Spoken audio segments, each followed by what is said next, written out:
thy ways, O Lord. Teach me thy path. Lead me in the truth and teach me. For thou art the God of my salvation. On thee do I wait all the day. Yea, do I walk through the valley of the shadow of death, I will fear no evil. Ashes to ashes, dust to dust. Amen. Wow! Hey, yo, the sun never shines here. Man, it's dark all the time here. No law, justice is blind here. It's just criminals and crime here. Evil prevails here. And the angel of death dwells here. All 9 levels of hell here. I say, wow, what's happening? What's happening? Thank you, everybody, for tuning in to another episode of ManPower. And I'm your host, Dr. Sausage. You know, I got a real exciting show for you today. I'm going to cover a multitude of topics. And today's show is entitled, What the Government Don't Want Fathers to Do. So like I said, I'm excited about the show. So without further ado, let's just get right into it. And our first topic, you know, we're going to talk about what the government knows. The government knows that if we allow fathers to be the primary custodial parent of the children, that we would have strong societies. We would have independent societies. A lot of the government programs that have been introduced and heralded as being a success or a help to society would have never come into fruition if fathers would have been continued in their rightful place as the people who are supposed to be raising the children. Now, I'm your host, Dr. Sausage, and the motivation behind this show, this is a show for men and men only, okay? And about our issues. We don't give a fuck about the way the female feel, okay? Because we understand that this system has run long enough where we have filled up the correctional facilities, filled up the graveyards, and had a false representation of ourselves, with the government standing behind programs that they have brought into play to intentionally destroy the black community in America. Now, I speak for what I understand, which is the effect that this behavior is having on the black community. Now, I'm more than sure that this scourge is in the white community, the Mexican community, the Chinese community, but I don't have knowledge on how it's affecting them except when I look at statistics and things like that. But to actually speak to it with the bitterness that it deserves, it would take someone from that culture. So that's why I focus on what it's doing to the black community. Okay? And what I know is the government understands that if fathers were raising the boys, that a lot of the crime that we have going on would be just about non-existent, because men instill pride, instill discipline, instill all type of positive traits in boys. It has been a long-term medical fact, undisputed, that when single mothers raise the children, we deal with mental illness. And we see how mental illness is running rampant all throughout America because of all of these years that we have been trying to falsely make the mother the head of household, when that is against the Father Jehovah's wishes. Okay? Look, if the men were raising the children, another thing, and I mean, I'm going to cover this a little bit later, but I'm going to say it right now. The suicide rate would plummet, because fathers instill pride and discipline, and they instill the ability to go out and face the world and deal with the issues that the world will throw at you, and be able to stand and take it. Not only take it, but excel with it. The government knows this. They know that they need to cater to the weaker sex of the two so that they can shape and mold the society into what they want it to be. Okay? That's why we have now come to a society where people just openly and willfully accept the fact that they're not responsible for their own food money every month. Grown, healthy, capable people. Okay? Why we have allowed our system to deteriorate to the point to where we're allowing the government to incentivize divorce, and we're remaining quiet. We're letting our most precious cargo, our children, walk right out the front door in front of us while we're busy looking at our job, our cars, our careers, the businesses we own, the money we have. And listen, what good would it do you to have $3 million and die in the bed by yourself where nobody cares? And then they're going to take your $3 million and piss it all away. When you could have built a culture and built something with these people so they can have an appreciation for your life, your struggle, your sacrifice, your dedication to the family, and carry on what you built. The government don't want that. The government understands that if they allow fathers to be in the home, the father will create a business. The children will help the father create the business. The next generation that comes along will benefit off the generational wealth and will continue the business, the family business, and grow and keep going. So now no one has to beg at corporate America's feet. The government knows this. They don't want men to have their free labor. They want the free labor. So how do they get the free labor? Okay, they can't do slavery anymore. So they come up with a new trick. It's called felony. All right. So now, Joe Earl goes out here and robs Willie Roy of $5,000. The police catch Joe Bob and then they give him 8 years. Now, the man he robbed has to go through the mental stress of the gun being pointed at him or the knife or however he was accosted and had his money taken from him. He has to deal with the mental insecurity of, being made the victim. But the state is busy benefiting because you hurt this man, now you got to pay us in the form of free labor. And then they so cold that they make the taxpayer pay for the room, board, and the meals for the person they just gave 8 years to. So the person that's been made out of a victim gets nothing, but the state get all the benefit. Okay? You got, Bobby Ray didn't rape, great Sister Mary Jane Rottencrotch over here. You understand me? Now, the state done laid up there and gave him 35. We don't need to give him 35. That's not helping old Mary Jane Rottencrotch. All right?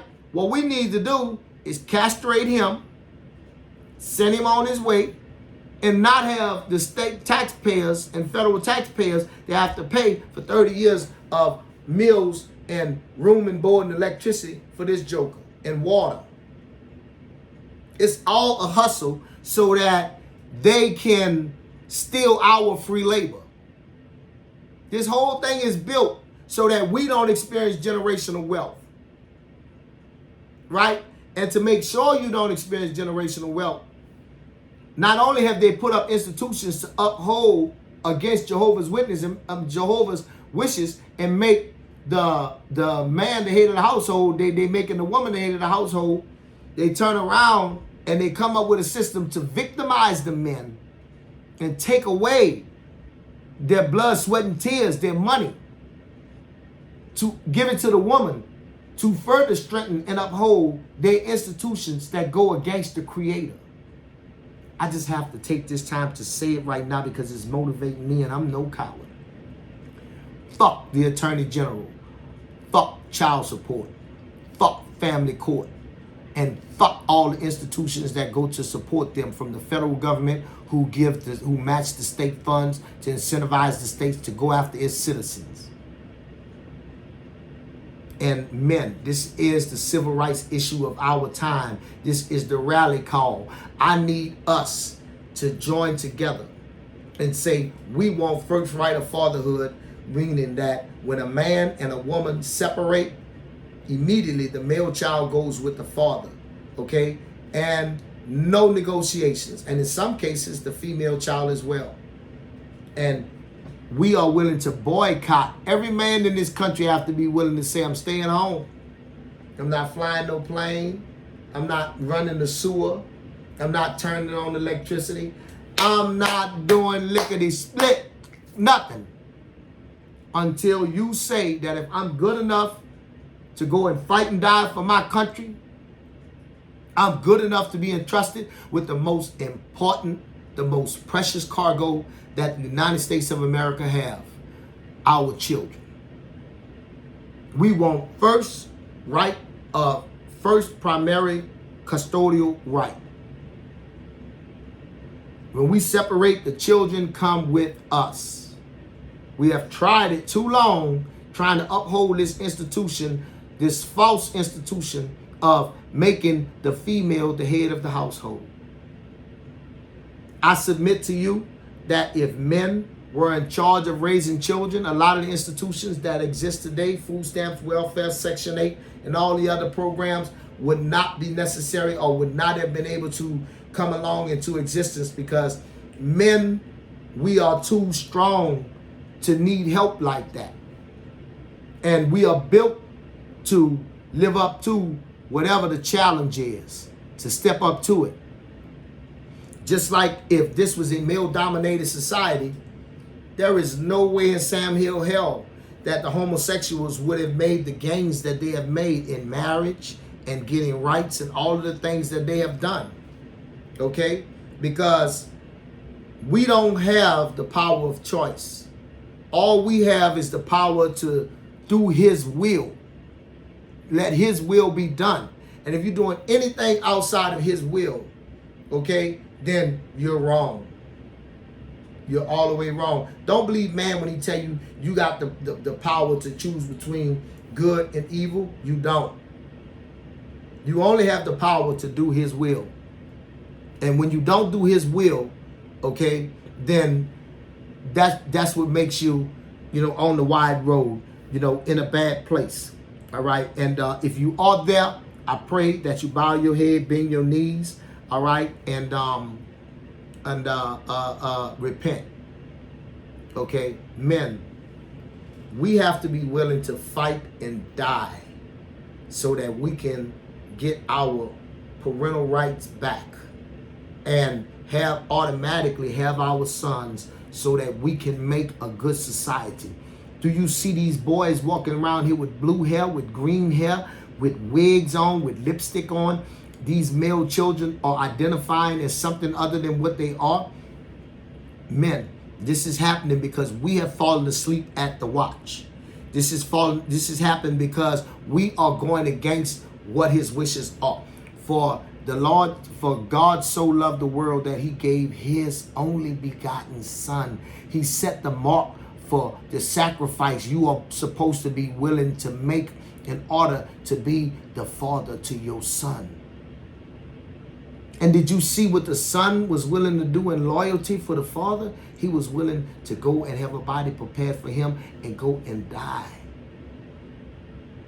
for the sins of man. Hallelujah.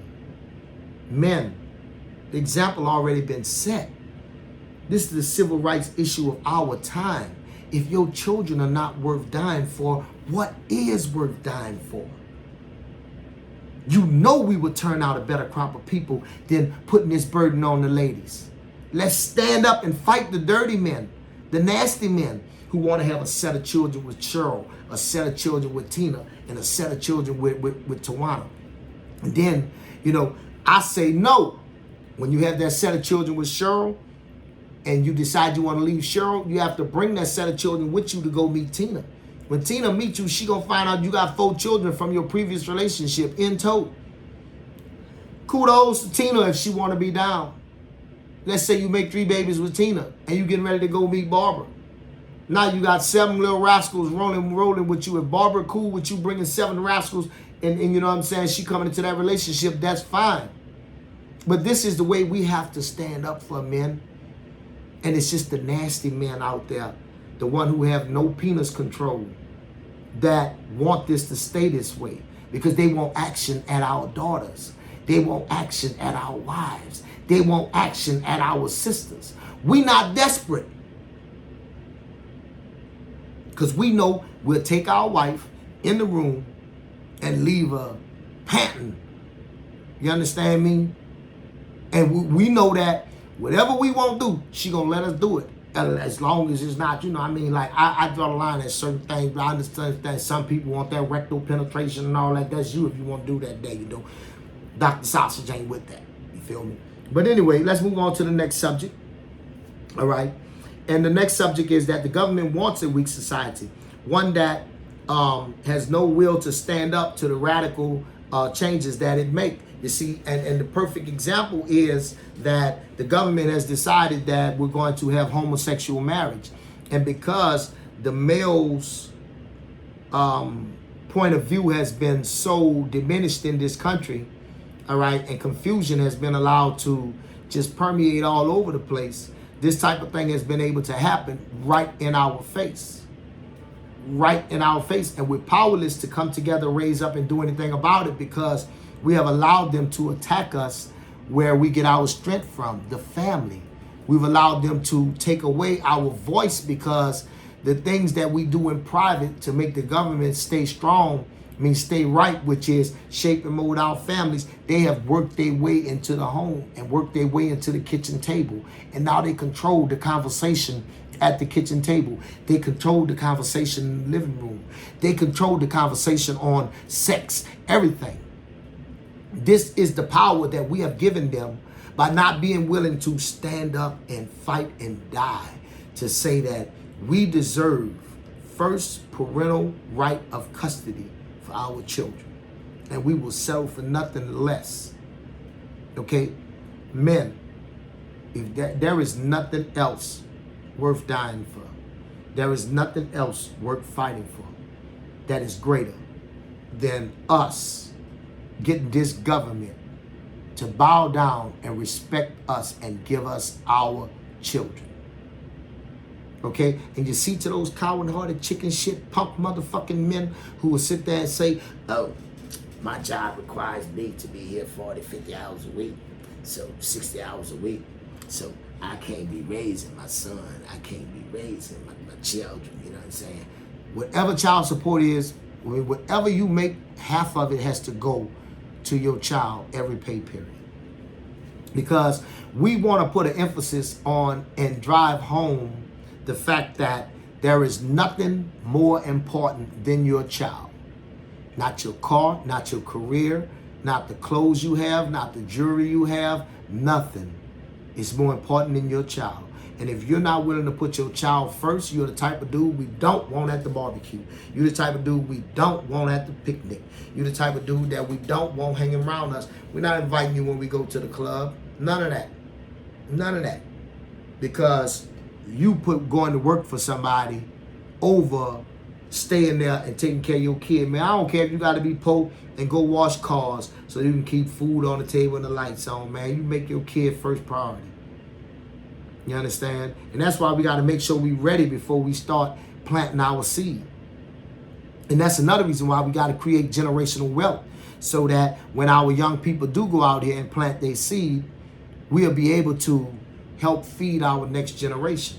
The government don't want that because they want the free labor for their corporations, for their titans of industry. They need us to be little worker bees. They don't want us to take advantage of our generational wealth because they want our generational wealth.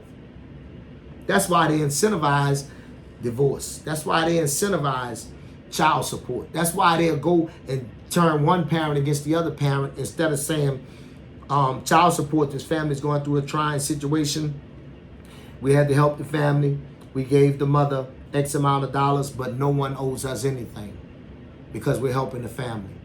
You know, you don't drive a wedge in between them and say we had to help the family, for whatever reason. Now, so we gave the family $6 grand. We're going to go after the father and get the money. If he don't give it to him, others, we're going to lock him up.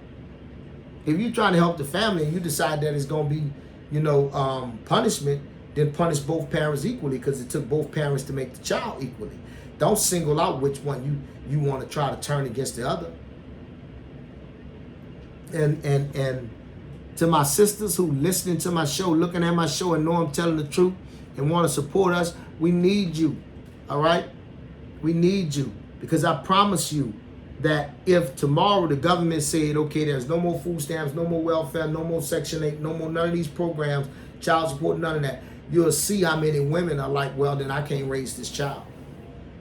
I promise you it's going to blow your mind, the number of females that are going to abandon their children, while all this hype about, the women love their children and all this other kind of stuff.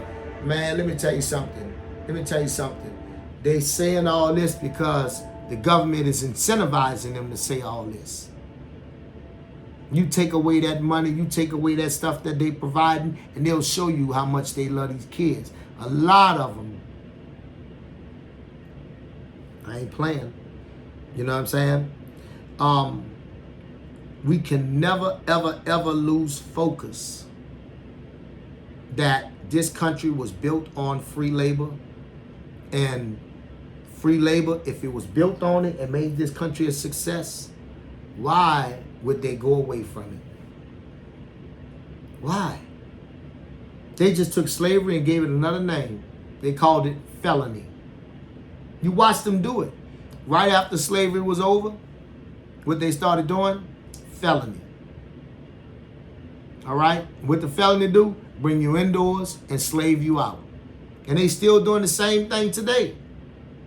And then what's so cold-blooded is, they done got the rappers in with them to teach the young boys to go to the penitentiary, to kill, hurt, maim, lame one another, to hate one another. And so now all of these people are in cahoots to help get your males into the prison pipeline. Okay?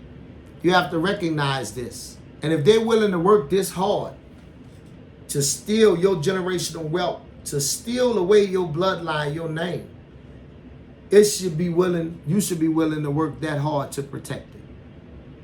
You should I'm gonna change it up a little bit here. We're gonna and there is no shame in this, what I'm about to say.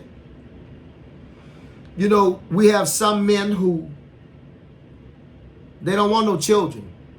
They want to go out here. They want to live a bachelor's life. They want to ball till they fall. They want to, swang and hang. You can't knock that. They got some females out here. They want to pursue the same thing that we say is success for a man. They want to pursue that for them. All right? And so they go out here, they're career-minded, they're career goal-orientated, they're not interested in having children. Some of them give the delusion that they think they want to have children and be a mother because they shame that society says that the success for you is to be a mother. But they have chosen the man's route, which is the work field, to make them as a mark of success. That's fine. But we have to start pointing out the fact that this is not a housewife. This is not a lady who wants to have your children be at home, keeping your house clean, getting up to the kitchen table, doing homework, being your number one fan, your number one cheerleader. No, her priorities are to make money and be competitive with you, to bring to the table what you bring to the table. So once you understand that y'all are two men together, then something got to give, okay? Because if you want to make generational wealth, then you want a lady that's going to nurture and take care of the family, going to feed good meals, going to keep a spotless home, going to put the family first, and going to play her role. But if you get a career-orientated lady who puts money first, puts her career and things like that in priority, okay, then you can turn around and say, well, why are you not putting the children first? Why are you not getting up to the kitchen table? Why are you not putting your career on the back burner? Because you knew what she was when you picked her up. So we have to do a better job of pointing out what it is that's good to marry for our men who are looking for a traditional life, one where you can take care of a lady. I was talking with a young man, And he said to me, he said, you know, if you meet a girl, if you meet a chick, and my name is Gil. She say, so if you meet a chick, Mr. Gil, you meet a girl, and she, let's say you making 30,000, and she making 60,000, you know, you gotta level up, because if you don't level up, you know, she not gonna respect you. Let me explain something to you, little partner. If you want to be the trash man, and you got that job, and that's your career, and you happy with it, you go to work, you really appreciate the job that you have, is what you thought it was gonna be. You need to, and let's say that job pay you $25,000, $30,000 a year, okay? You need to get you a lady that appreciate a man that make $25,000, $30,000 a year, okay? And that is, and she proud of you, okay? They got plenty of them in your tax range, okay? They got plenty of them that's government owned, government sponsored, and they don't make no money, ain't got no job. All they do is get whatever aid the government is giving them. And they are beautiful and fine. So if they're willing to go all year with nothing except something once a month, there are definitely some that's willing to go with you being a trash man. Then if you're a man who making $50,000 a year, you need to be with a woman who can say, I can live my best life, you understand me, with this $50,000 a year that my husband provides. You don't go out here and get a woman with a $60,000 a year requirement and you only make 50. Now you find yourself running, jumping through hoops, trying to please her, trying to make her satisfied. You can't make no woman happy. She either happy with what she see and she's stepping in and choosing this, or, you know, she not happy and she gonna step off and find what she want. You don't chase the cat. All this foolishness. These women talking about something. I am the table. I am the table. You not the table. The table is the person who got the plan to pay your light, water, gas for life. The person who got the plan that's going to pay for your recreation, your food, you know what I'm saying, for life. That's the table. Now, the trash man might only be able to go on vacation every 3 years. So you might not want to sit at that table because you want to go on vacation every year. So you got to go look for the table that's got vacation every year. But don't be no pussy. Call yourself, oh, I gotta level up so I can get old girl. Cause let me tell you something. They got dudes that's $60,000 dudes that's their natural thing. You know what I'm saying? So she gonna gravitate to them while you running behind her. She gonna go to that table because, you know, she never respected what you was from the jump. There is nothing wrong. Listen here, I see winos that stay drunk and they got a lady and she right next to them, drunk. And she's satisfied with the life that he provide for her. Whatever it is. He get his little check once a month. They get drink heavy in the beginning of the month. He might fix a car 2 here and there during the month. She ain't cheating on him. She ain't giving him no trouble. So you get a female that appreciate what you bring to the table, man. Don't be throwing that old level up bullshit. You know what I'm saying? Nah. This next subject I'm about to touch on, it's undisputable. Okay? Undisputable facts. If men were treated as the primary custodial parent and given first right of fatherhood, where we were given the children, teenage suicide rate would plummet in America. Because of the pride and the discipline and the optimism that males sow into young people's lives, the preparedness that we give them, that they're ready to step out and conquer the world. And the world is so like with open arms when it's a male-raised child, because it's about to contribute something great to society. You see what I'm saying? With a female-raised child, the world is like, what we got, what we got, what we got, what we got, what we got. You know what I'm saying? Nobody know. All right? So I'm telling you, you look up the numbers. You look up the numbers and see if the numbers don't support that. If men were raising the children, would teenage suicide plummet? All right. And you're going to see that's something that children raised by their father just ain't doing. All right. And last but not least, I want to cover this. I got to, because I feel like I am an authority in the game. And what I'm talking about is the definition of fatherhood. I looked it up, and it was BS definitions like the state of being a father. That type of fork tongue talk, okay, can have a female serving in the role of a father and playing the role, okay? So I'm going to give you Dr. Sausage's definition of fatherhood.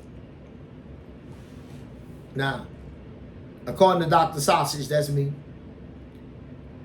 fatherhood is when the male has a relationship with his offspring, okay, and he imparts to his male offspring his tenets, traits, likes, dislikes, you understand, and get a chance to shape and mold his male offspring, okay?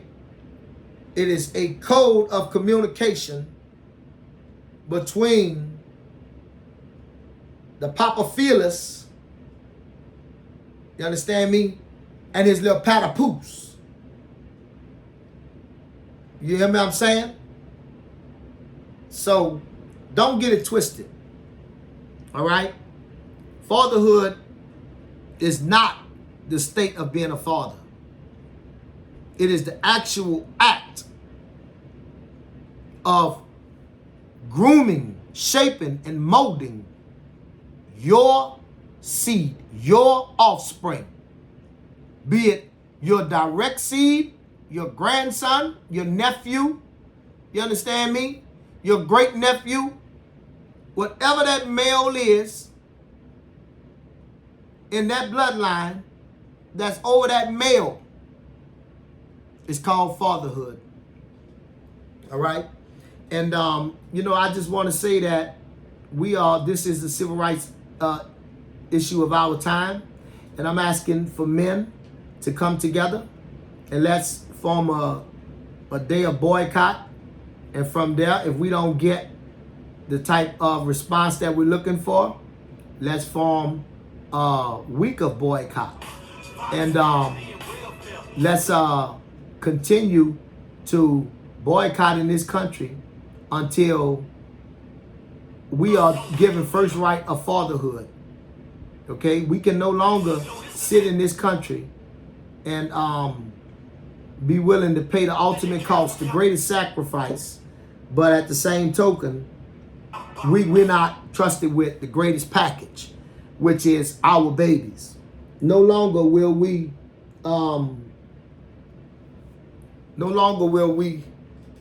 pay the ultimate cost and can't be the boss. All right? So until the next time that we can get together and do this thing, I want to thank you for tuning in. My Cash App is $GILL, or capital GILL, capital MUSE. The ILL is small, the USE is small. You're going to see my picture pop up. You know, I'm just reaching monetization on Facebook. Hopefully, I'll be getting the monetization on the YouTube. So I'm a small channel just starting out. And I appreciate you to like, share, subscribe, and please leave a comment, you know, because it all helps to show YouTube that I am relevant. Okay? Now, I'm going to leave you in the hand of Dreezy Lee. Okay? And this is Welcome to Hell featuring Eric Butler.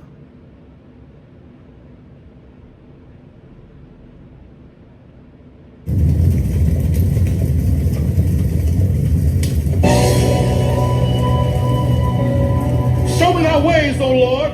Teach me thy path. Lead me in the truth and teach me. For thou art the God of my salvation. On thee do I wait all the day. Yea, do I walk through the valley of the shadow of death, I will fear no evil. Ashes to ashes, dust to dust. Amen. Oh! Hey, yo, the sun never shines here. Man, it's dark all the time here. No law, justice is blind here. It's just criminals and crime here. Evil prevails here. And the angel of death dwells here. All 9 levels of hell here. Violence, poverty, and welfare. Love don't live here. No, this the city they care forgot about. It's thugs, money, drugs, and wilding out. So what is there to smile about? It's not the place you wanna raise your boy. No parks, just graveyards. You better pray, boy. You better pray hard.